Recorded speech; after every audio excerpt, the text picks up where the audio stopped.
Hello dear all, very very good morning. कैसे हैं आप सभी? सो इन टुडेज टॉपिक हम डिस्कस करेंगे हमारा जो चैप्टर है काठमांडू, राइट। ये आपका एनसीईआरटी बेस्ड है, मतलब वैसे भी आपके एससीईआरटी में भी है, एनसीईआरटी में भी है। सो इस पर बात करेंगे एंड देन इसके क्वेश्चंस की बात करेंगे। So how are you today? Sabishton is here saying good morning only. But I can see there are so many students are connected to me. So shall we start? Vikram Seth वाला ये जो हमारा आज का सेशन है उसको हम एक बार पढ़ेंगे, फिर उसके बाद a lot of questions we will do on it. Ready everyone? Alright, so only one student is answering. Are you okay everyone? Vishal, very good morning. So okay, शुरू करते हैं आज का ये session.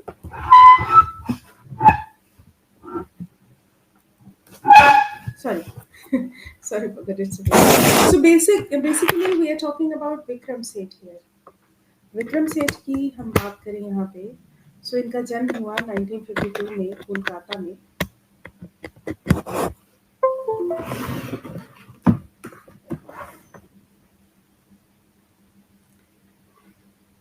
Are you seeing something? NCERT से भी क्या questions आएंगे? एक्चुअली ना कंफ्यूज करके रखा है, उम्मीद कम है, लेकिन एनसीईआरटी का नाम ले लिया है तो इसीलिए बच्चे कंफ्यूज हो गए हैं। ठीक है, तो अगर आएंगे भी तो भी हम आपको मतलब कॉमन सिलेबस पर हम लोग जो है बात कर रहे हैं, कॉमन सिलेबस के क्वेश्चंस बना रहे हैं, तो हम आपको करा देंगे। ठीक है। विक्रम सेठ का जन्म हुआ कोलकाता में 1952 में। ये एजुकेटेड एट ऑक्सफोर्ड, ऑक्सफोर्ड से पढ़े हुए थे। इनको ना he was travelled widely and has captured his experience of China. उन्होंने बहुत ज़्यादा ट्रैवल किया इधर उधर दूर दूर तक, और चाइना, तिब्बत और नेपाल के कुछ मोमेंट्स जो है वो अपनी बुक हेवन लेक में कैप्चर किए। मतलब इनकी एक बुक थी हेवन लेक, उस बुक में इन्होंने सारी चीज़ें एक्सपीरियंसेस को कैप्चर किया। Which won the Thomas Cook travel book award, जिसको Thomas Cook travel book award भी मिला। और अभी हम बात करेंगे इनकी प्रेजेंट पीस की, जो कि काठमांडू है, जो खुद ही हेवन लेक से ली गई है। ठीक है, क्योंकि इसमें नेपाल लिखा है ना, सो काठमांडू नाम का जो वो है वो भी हेवन लेक से लिया गया है। सो ये ब्यूटीफुली डिपिक्ट करता है काठमांडू की सुंदरता को। ठीक है, काठमांडू क्या है? Capital of Nepal. ये तो क्लियर हो गया होगा।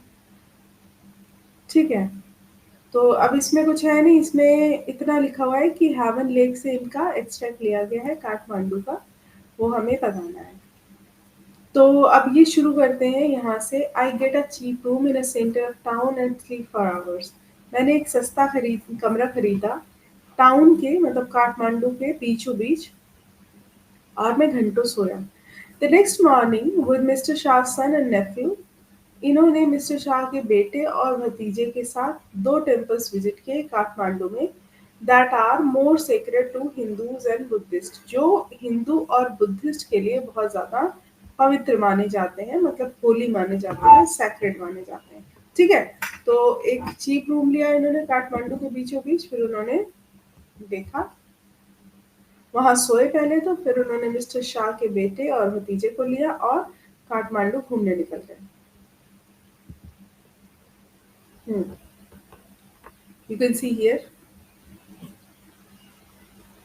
ठीक है,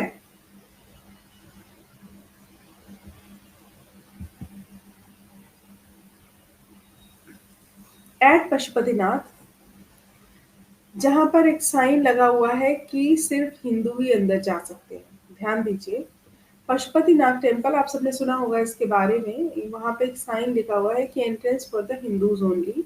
there is an atmosphere of febrile confusion. वहां बहुत ही भ्रम का वातावरण था। फेब्रिल का मतलब होता है बुखार जैसा। भ्रम का वातावरण था। प्रीस्ट हाकर्स, जो पुजारी थे, जो फेरी वाले थे, जो भगवान के भक्त थे, जो टूरिस्ट थे, जो गायें थी, मंकीज थे, पिजन्स थे, डॉग्स थे, वो रोम थ्रू द ग्राउंड्स। वो जो वहाँ पे ग्राउंड था वहाँ दौड़े जा रहे थे, भागे जा रहे थे। तो ये वहाँ का, अब पता नहीं, कह तो रहा है ब्यूटी, अब पता नहीं ये कौन सी ब्यूटी बता रहा, मुझे कुछ समझ नहीं आ रहा। कि कह रहा है ब्यूटी वहाँ की दिखा रहे हैं। अब ये ब्यूटी है या क्या है, आई डोंट अंडरस्टैंड कि वहाँ पे ये सारे लोग जो हैं लड़ रहे हैं। और देखना, we offer a few flowers, हमने कुछ फूल जो है वहाँ अर्पित किए। There are so many worshippers, वहाँ पे बहुत सारे वर्शिपर्स थे। that some people trying to get the priest attention, वहाँ पे कुछ लोग priest का attention पाने की कोशिश कर रहे थे basically, है ना। are elbowed aside by others pushing their way to the front, पीछे से लोग अपनी कोहनी से ना साइड कर रहे थे लोगों को और फ्रंट पर आने की कोशिश कर रहे थे। The princess of the Nepalese royal hours appears, royal house appears।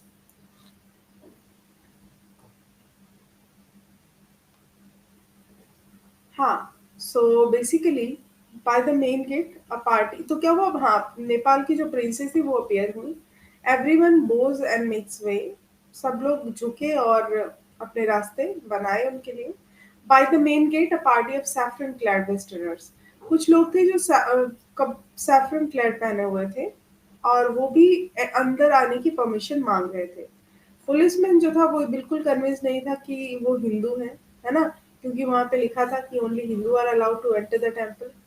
A light breaks, अच्छा अब यहाँ पे होता क्या है, यहाँ पे एक इंसिडेंट होता है मंकीज के बीच में, between two monkeys, one chase the other, एक दूसरे को वो चेज कर रहे थे। Who jumps on the Shivling, जो शिवलिंग पे जंप कर रहे थे। Then drums screaming around the temples and down to the river, right, the holy Bagmati. वहां पे क्या हुआ कि दो मंकीज जो है वो लड़ रहे थे, एक दूसरे की तरफ दौड़ रहे थे, शिवलिंग पर कूद रहे थे और चिल्ला रहे थे, मंदिर की तरफ भाग रहे थे और रिवर की तरफ। रिवर का नाम था बागमती। बागमती नदी के बारे में बताया है, विच फ्लोज बिलो, जो बहती है वहीं पे मंदिर के नीचे। वहां पे क्या हो रहा था कि a corpse is being cremated on its banks, इसके किनारों पर एक कॉप्स शव जो है वो दफनाया जा रहा था। Washer women are at their work, धोबी की औरतें जो है, धोबी औरतें अपना काम कर रही हैं और चिल्ड्रन जो है वो नहा रहे हैं। ठीक है, जरा गाइस एक मिनट, मेरे को टाइम।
हाँ जी गाइस, तो क्या चल रहा था हमारी कहानी, तो वॉशर वुमेन थी और from a balcony a basket of flowers and leaves old offerings, new voltage is dropped into the river. Now voltage dropped, actually हो क्या रहा था कि उस नदी में सब लोग फूल पत्तियां और चढ़ावे का सामान जो है डाल रहे थे बालकनी से। A small shell half roots from the stone platform on the river bank, एक छोटी सी जो मूर्ति थी रिवर बैंक के किनारे, वो आधी डूबी हुई थी और ऐसा बोला जा रहा था कि जब ये पूरी डूब डूब जाएगी तो गॉडेस हमें बचाएंगी और कलयुग जो है वो खत्म हो जाएगा पृथ्वी पे। Are you listening to me? हो क्या रहा है, पशुपतिनाथ टेम्पल की ब्यूटी बता रहे हैं, बट मेरे को ये ब्यूटी कम और अंधविश्वास ज्यादा लग रहा है, मतलब ब्यूटी और केओस ज्यादा लग रहा है। खैर, उनकी बुक हेवन लेक से लिया गया है। कह रहे हैं कि पशुपतिनाथ टेम्पल वो गए और उन्होंने देखा कि वहाँ पे बड़ा कन्फ्यूज़न सा था, सारे लोग झगड़ रहे थे और पुलिस वाले कह रहे थे वही अंदर जाएगा जो हिंदू है। सो अब उसमें क्या हुआ, कुछ लोग प्रीस्ट का अटेंशन पाने के लिए लगड़ रगड़ रहे थे लड़ रहे थे। ठीक है। और बीच में नेपाल की रानी आ गई, सबने उनके लिए रास्ता बनाया। पुलिसमैन कन्विंस नहीं था। और वहीं पे मंकीज जो है वो झगड़ रहे थे। वहीं पे बागमती नदी थी। बागमती नदी में सब लोग ऑफरिंग्स दे रहे थे। एक शव जो है वहां दफनाया जा रहा था। और इसी के साथ साथ एक वहां पे प्रतिमा थी, श्राइन थी, जो आधी डूबी हुई थी और ऐसा लग रहा था, और सब ऐसे बोल रहे थे कि जिस दिन ये पूरी डूब जाएगी उस दिन कलयुग का अंत हो जाएगा। भाई पता नहीं कब अंत होगा कलयुग का। एट द बौद्धनाथ स्तूप, अब आगे बात करते हैं। अभी तो ये पशुपतिनाथ हो गए, अब बौद्धनाथ स्तूप की बात करते हैं। The Buddhist shrine of Kathmandu, there is a contrast a sense of stillness. अब क्या था कि जो बौद्धनाथ स्तूप था वहां पे ना शांति थी। बुद्ध का जो श्राइन थी, मतलब बुद्ध का स्तूप था जो, वहां पे शांति थी। शांति ये थी कि it's immense wild doom is ringed by the road. इसके बाहरी छोर पर वाइड डूम बने हुए थे, स्मॉल शॉप्स थी इसके बाहरी किनारों पर, और many of these are owned by Tibetan immigrants. और काफी सारी जो शॉप्स थी उनमें से ज्यादातर शॉप्स किनकी थी? तिबेटियन इमिग्रेंट्स की। Felt bags, Tibetan prints and silver jewellery can be bought there. वहां पे अ, आप अगर जाएंगे तो वहां पे तिब्बतन प्रिंट की सिल्वर ज्वेलरी खरीद सकते हैं। वहां पे बिल्कुल भी भीड़ नहीं थी। This is a haven of quietness, ये शांति का एक तरीके से स्वर्ग था। और चूंकि एवरीवेयर बहुत ज्यादा बिजी स्ट्रीट थी, लेकिन अगर हम बात करें बौद्धनाथ स्तूप की तो यहाँ पर बहुत ही ज्यादा शांति थी। ठीक है। Kathmandu is vivid, more scenery, religious, with small shrines to flower-adorned deities along the narrowest and busiest street, with flute sellers, hawkers, postcard shop selling Western cosmetics, film rolls and chocolates. तो basically Kathmandu काफी चमकदार है, काफी enthusiast है। Vibrant का मतलब होता है लाइवली, काफी लाइवली है। लेकिन यहाँ पैसे कमाने वाले भी बहुत हैं, धार्मिक लोग भी हैं, भीड़ भाड़ वाली गलियां हैं, है ना। और लोगों ने मंदिरों में भगवानों को सजा रखा है फूलों से। और जो यहाँ की स्ट्रीट्स हैं वहाँ पे फल बेचने वाले हैं, बांसुरी बेचने वाले हैं, पोस्ट कार्ड्स हैं, फेरी वाले हैं, और बहुत ज़्यादा वेस्टर्न कॉस्मेटिक्स की दुकान हैं, है ना, शॉप्स हैं। और इसके अलावा फ़िल्म सॉन्ग्स बज रहे हैं, रेडियो से blare out from the radio. Car horn sound है, बाइसिकल बेल रिंग है, स्ट्रे काउज हैं, low questioningly at motorcycles, vendors हैं। और नेक्स्ट लिखा है, indulge myself mindlessly by a bar to मर्ची। मैंने अपने आप के मानवीय रूप को संतुष्ट कर लिया। ठीक है। और मर्ची पान का इन्होंने एक बार खरीदा, एक मतलब brick, a corn on a cob roasted in a charcoal brazier. इन्होंने उस पर एक कॉर्न, कॉब रोस्टेड कॉर्न था, और उसके बाद में वो घूम घूम कर जो बेच रहा था वो इन्होंने खरीद लिया। All this I wash down with Coca Cola and nauseating orange drink. इन्होंने क्या किया? कोका कोला पिया और ऑरेंज ड्रिंक पिया, and feel much the better of it, और अच्छा फील किया। हाँ, I consider what route I should take back home.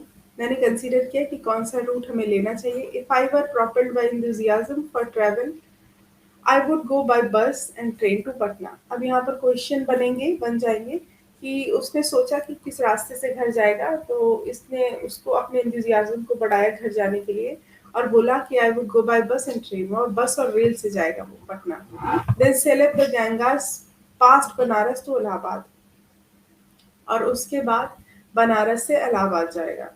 ठीक है। Then up to the Yamuna, और फिर यमुना से पास्ट आगरा से दिल्ली जाएगा। बट मैं इतना ज़्यादा थका हुआ था और घर की याद आ रही थी, और today is the last day of अगस्त, ये अगस्त का अंतिम दिन था। गो होम, मैंने खुद से कहा, move directly towards home. I enter a Nepal Airlines and buy a ticket for tomorrow's flight. मैं इतना ज़्यादा घर जाने का मेरा मन कर रहा था, मतलब दिल्ली जाने का, कि मैंने तुरंत नेपाल एयरलाइंस ऑफिस गया और टिकट खरीदा कल की फ्लाइट का। ठीक है। I look at the fruit seller standing in the corner of the square near the hotel. In his hand, a pole with an attachment. अब वो जब होटल के पास पहुंचा तो उसने नई चीज देखी। उसने देखा, देखो आज मैं आपको स्टोरी कराऊँगी, सिर्फ़ क्वेश्चंस सारे कल कराऊँगी, क्वेश्चंस बहुत ज़्यादा हैं, मैं आपको क्वेश्चंस कल कराऊँगी। आज मेरा एक मैराथन लगा हुआ है राजस्थान अड्डा पे, सो उसका टाइम जो है वो उन्होंने थोड़ा जल्दी कर दिया और मेरी आगे क्लास भी है, तो थोड़ा-सा चीज़ें डिस्टर्ब हैं, तो मैं आपको आज जो है ये सिर्फ़ स्टोरी करा दूँगी एंड इस स्टोरी के जो क्वेश्चंस हैं, वो हम नेक्स्ट सेशन में लेंगे। और इसका एक रीज़न ये भी है नेक्स्ट सेशन में लेने का, क्योंकि बच्चे जो हैं इस टाइम पे मैंने क्लास चूँकि रीशेड्यूल की थी, इसीलिए बच्चे इस क्लास में कम आए हैं। मतलब वैसे काफ़ी सारे स्टूडेंट्स पढ़ते हैं, तो इसलिए हम जो है इसमें देखेंगे और इसको इसको एक बार पढ़ के थोड़े क्वेश्चंस करेंगे, देन नेक्स्ट सेशन में इस पे बात करेंगे। हाँ, सो बेसिकली यहाँ पे लिखा हुआ है कि I look at the fruit seller standing in the Qamar of the square, corner लिखा हुआ है near the hotel. In his hand is a pole with an attachment at the top from with 50 or 60 masuris protrude in all directions, जो सारे directions में फैली हुई थी. Like the quills of porcupine. Porcupine एक वो होता है जीव, उसके पंखों की तरीके से. दे आर ऑफ बैम्बू, ये सब बैम्बू की थी. There are cross flutes and recorders, वहाँ पे क्रॉस फ्लूट्स भी थे और रिकॉर्डर्स भी थे. From time to time he stands the pole on the ground, समय समय पर वो बैठता था ग्राउंड के पोल पे और select a flute and plays, और एक बांसुरी प्ले करता था कुछ कुछ मिनट तक, मतलब एक सिलेक्ट करता था फिर उसे बजाता था. जो साउंड होता था वो क्लियरली ट्रैफिक के नॉइज से ऊपर जाता था, जहाँ पे हॉकर्स चिल्ला रहे होते हैं और ट्रैफिक का नॉइज़ होता है, सो बहुत अबव जाता है, उससे ऊपर जाता था, बहुत अच्छा साउंड होता था. ही प्ले स्लोली, वो बहुत ही शांति से बजाता था, मेडिटेटिवली, विदाउट एक्सेसिव डिस्प्ले, ज़्यादा दिखावा नहीं करता था, अच्छे से बजाता था ध्यान से. He does not shout out his wares, वो बिल्कुल चिल्लाता नहीं था. Occasionally he makes a sale, कभी-कभी वो सेल करता था, but in a curiously offended way, as if this were incidental to his enterprise. ज़रूरी नहीं कि हमेशा ऐसा रहे कि वो सेल करे, नहीं करता था तो भी उसके लिए मतलब कोई बहुत बड़ी बात नहीं, नहीं करता तो नहीं करता. Sometimes he breaks off playing to talk to the fruit seller, कभी-कभी वो बांसुरी बजाना बंद करके फ्रूट सेलर से बात करता था. आई इमेजिन, मैंने इमेजिन किया that this has been the pattern of his life for years, मैंने ये इमेजिन किया कि उसकी लाइफ का पैटर्न ये सालों से है, राइट. हाँ, अब ये कहते हैं कि आई फाइंड इट डिफिकल्ट, मैं फिर जब वो इतनी अच्छी बांसुरी बजा रहा था, तो ये कह रहे हैं कि I find it difficult to tear myself away from the square. Square से मुझे अपने आप को बाहर निकालना बहुत मुश्किल पड़ गया, क्योंकि फ्लूट का म्यूजिक जो था वो always does this to me, जब भी मैं सुनता था तो मैं उसमें खो जाता था. इट इज एट वंस, ये पहले बार the most universal and most particular of sounds, मतलब ये बहुत ही बढ़िया तरीके का साउंड है. There is no culture and does not have its flute. ऐसा रहता था, मतलब अलग अलग जो कल्चर हैं, अलग अलग तरीके से उनके नाम होते हैं, जैसे the reed ney, the recorder, the Japanese shakuhachi, the deep bansuri of Hindustani classical music, the clear और breathy flutes of South America, मतलब ये सब नाम बता रहा है जो उसके पास थे. The high pitched Chinese flutes, each has its specific fingering and compass, सबके अलग अलग हाथ, मतलब जो हाथ यूज करने के तरीके और कंपास अलग अलग थे. It weaves it's on association, इनका एक अलग ही संबंध था. Yet to hear any flute is, it seems to me, to be drawn into the commonality of all mankind. मतलब कहने का मतलब है कि कोई भी आप जो है फ्लूट सुनो, नाम भले ही अलग अलग हो, लेकिन ये मानो कि मतलब कॉमनली को दर्शाता है सारे मैनकाइंड की, कि भले ही फ्रेजेस अलग अलग हो लेकिन नाम जो है इसका मतलब काम जो है उसका ऑलमोस्ट सेम है. ऑलराइट, सो यहाँ पे that I can be so affected by a few familiar phrases on the बांसुरी. वो बांसुरी उसे बहुत पसंद आई, वो बहुत ही अफेक्टेड हुआ. अच्छा, वो सारे फेमिलियर फ्रेजेस जो अभी मैंने आपको बताए उनसे बहुत अफेक्ट हुआ, जो बांसुरी पे थे. मतलब जैसे जापानी का शाकुनाची था, जैसे और जो नाम थे उनसे वो काफी अफेक्ट हुआ. Surprise me at first for on the previous occasion that I have return home after a long absence. अब वो बड़ा सरप्राइज हुआ इन सारी चीज़ों को सोच के जब वो घर लौटा और काफ़ी एब्सेंस के बाद में वहाँ पे. I have hardly noticed such details. उसने सारी details notice की and certainly have not invested them with the significance now I do. अब वो कह रहा है कि मैंने सारी डिटेल्स देखी और अपने आप को पहले इतना कभी इन्वेस्ट नहीं किया था इन सब चीज़ों पे, इतना महत्व नहीं दिया था जितना अब दिया। तो यही सारी चीज़ें वो इसमें बता रहा है बेसिकली। सो अब यहाँ पे कुछ क्वेश्चंस हैं, मैं क्वेश्चंस करा दूँगी एंड देन ये क्वेश्चंस मैं करा दूँगी आपको और जो ऑब्जेक्टिव टाइप क्वेश्चंस होंगे उन पर हम नेक्स्ट क्लास में बात करेंगे। तो लिखा है with whom does Mr Vikram Seth visit the two temples in Kathmandu? तो विक्रम सेठ ने टू टेम्पल्स देखे काठमांडू में मिस्टर शाह के सन और नेफ्यू के साथ में, ये भी याद रखना है। Why does a party of saffron clad westerners struggle? वो इसलिए स्ट्रगल कर रहे थे क्योंकि उन्हें पुलिसमैन से कहना था कि वो हिंदू हैं और उन्हें अंदर जाना था। ठीक है, a party of saffron clad westerners struggle as the policeman is not convinced they are the Hindus. What does the author buy at Nepal Airlines? At Nepal Airlines, the author buys a ticket for the next day flight. आपको भी बताएं। फिर पूछा गया कि when will the कलयुग end on earth? कलयुग खत्म कब होगा पृथ्वी से? कलयुग will end on earth when the small shrine half protruding from the stone platform on the river bank at the Pashupatinath emerges fully. जब वो छोटी प्रतिमा जो छोटा स्तूप है वो जब डूब जाएगा पूरी तरह पानी में पशुपतिनाथ के जो बागमती नदी के किनारे पर लगा हुआ है तब कलयुग खत्म हो जाएगा। Why does the author find it difficult to go away from the square?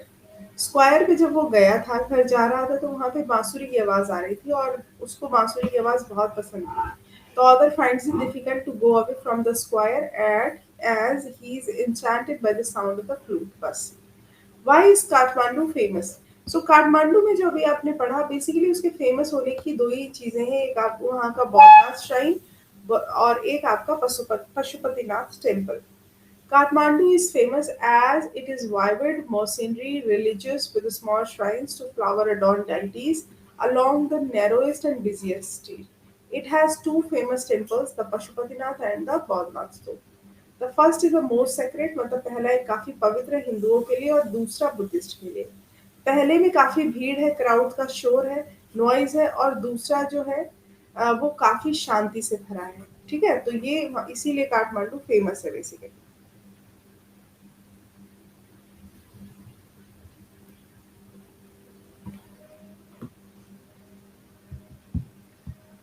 हाँ, वाई इज काठमांडू फेमस ये तो बता दिया मैंने और बुद्धनाथ स्तूप के बारे में बताओ। बुद्धनाथ स्तूप जो है एक फेमस बुद्धिस्ट श्राइन है काठमांडू का।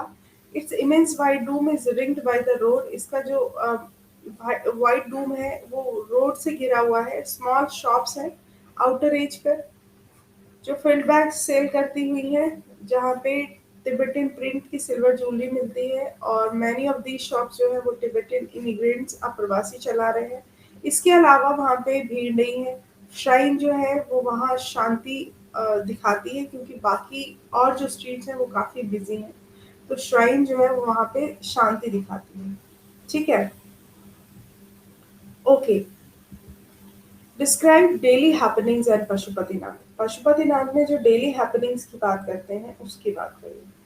ठीक है, so Pashupatinath there is always an atmosphere of febrile confusion. सबको पता है कि एटमॉस्फेयर का जो फेब्रिल कंफ्यूजन करता है। 9th-10th का सिलेबस क्या है एनसीईआरटी बुक में? शारदा, 9th-10th का सिलेबस वही है आपका prose and poetry and writing और उसी में से आपका ये जो टॉपिक है वो लिया है। और ये जो है पोइज राइटिंग टेंसेस सॉरी ग्रामर, यही है आपका सिलेबस एग्जैक्टली। ठीक है, और इसमें जो आप कर रहे हैं वो 9th का प्रोज कर रहे हैं। इसके अब चूंकि आपके एग्जाम में सारे एमसीक्यूज आते हैं तो इस पर एमसीक्यूज आप करेंगे। ठीक है, तो ये इसका सिलेबस है बेसिकली। तो ये जो चलो ये तो मैंने आपको बता दिया है कि डेली हैपनिंग्स क्या है। इसके बाद ना आपके ये क्वेश्चंस हैं। ऑलराइट, बहुत सारे क्वेश्चंस हैं बट हम आज उन क्वेश्चंस को नहीं करेंगे। आपने टॉपिक जो है वो अच्छे से पढ़ लिया होगा। हम सारे क्वेश्चंस की बात कल करेंगे। ठीक है, कल का जो क्लास होगा 7 बजे वहां पर हम इसको पढ़ेंगे। 7 PM हमारा क्लास होता है एवरी डे। और आज बच्चे इसलिए नहीं है क्योंकि ये क्लास हमने आगे कर दिया था तो इसीलिए स्टूडेंट्स जो हैं वो उस टाइम दिखाई नहीं दे रहे हैं। तो इस क्लास को हम कंसीडर करेंगे नेक्स्ट सेशन में। आप चाहें तो इसके आंसर्स जो है वो बता सकते हैं इस क्वेश्चन के, अगर है यहाँ पे, बट ये क्वेश्चंस हम बाद में कराएंगे।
What does the author find himself unable to tear away from the square? So basically author की अगर हम बात करें, so ये वहां से स्क्वायर से हट नहीं रहा था क्योंकि उसको फ्लूट बहुत पसंद था। ठीक है, फ्लूट का जो म्यूजिक था वो सुन रहा था, तो यहाँ पे the flute music was very sweet. A option जो है that will be correct, right, Sebastian is correct. चलो और क्वेश्चंस करेंगे या फिर आपको मतलब मैं नेक्स्ट क्लास में मिलूँ, आप बता दो, आपको जैसा भी ठीक लगे, क्योंकि अभी बच्चे नहीं है यहाँ पे, सिर्फ Sebastian is answering the question और Vishal and Sharada Saumya joined but left I guess. चलो एक दो क्वेश्चंस और कर लो। The flute on the pole of fruit seller are compare to a, जो फ्लूट सेलर बेच रहा था बांसुरी वो किससे कंपेयर किया गया बेसिकली। अभी टॉपिक पढ़ा है तो एक दो क्वेश्चंस तो कर ही लेंगे, दोबारा बाद में कर लेना।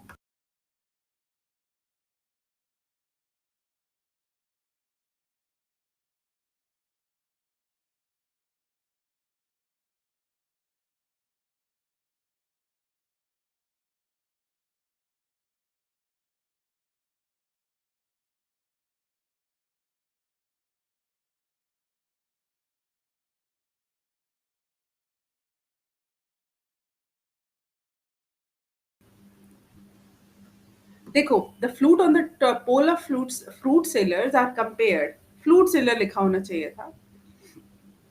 ये बेसिकली पॉक्यूपिन के पंखों की तरह था, राइट। पॉक्यूपिन ऐसा होता है ऐसे, और इसमें जो पंख होते हैं, मतलब पॉक्यूपिन अगर आप देखेंगे so it should be like this, मतलब जहां तक मुझे लगता है कि ऐसे ही मैंने देखा है अपने घर के बाहर बांसुरी जो सजा के घूमते हैं, तो it should be like this. Okay, चलिए ठीक है गाइस, तो यहाँ पर हम आपको आगे के जो क्वेश्चंस है वो कल कराएंगे। Thank you very much for being here everybody, see you, bye bye.